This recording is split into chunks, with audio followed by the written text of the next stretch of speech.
Здравствуйте, дорогие ученики! С вами снова ваша учительница Талжан.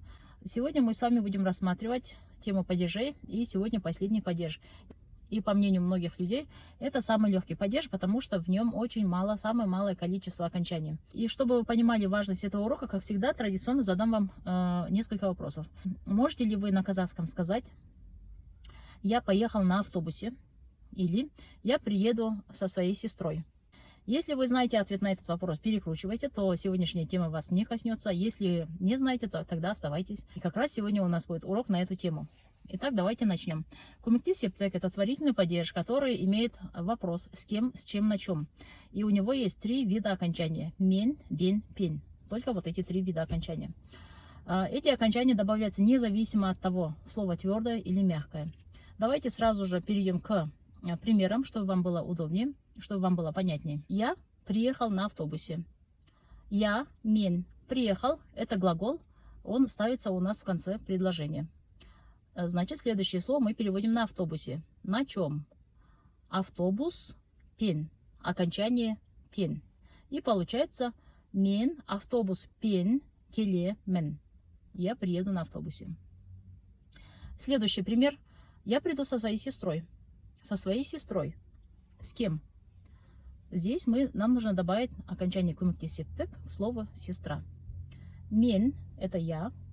Приеду, келемен, но он будет в конце предложения. С сестрой. Әпкем, мен.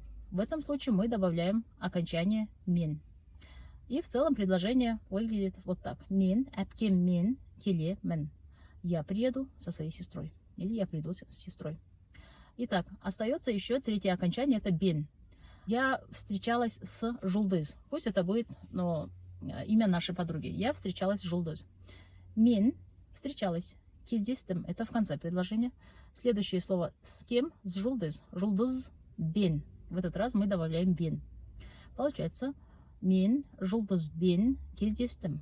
Я встретилась с Жулдыз. Или я встречалась с Жулдыз. Теперь резонно, конечно, у вас возникает вопрос. А как мы можем понять, где мы добавляем мен, где бен, где пен? Это зависит от того, на какую букву заканчивается у нас слово. То есть мы говорили, что будет ли слово твердым или мягким, это на окончание влиять не будет. Но будут ли буквы гласными, сонорными, или звонкими, или глухими, это повлияет на окончание, которое мы выберем. И вот сейчас у вас появятся буквы, после которых мы добавляем вот эти окончания. Если вы будете придерживаться этой таблицы, то сможете составлять такие предложения с помощью кумекти септек.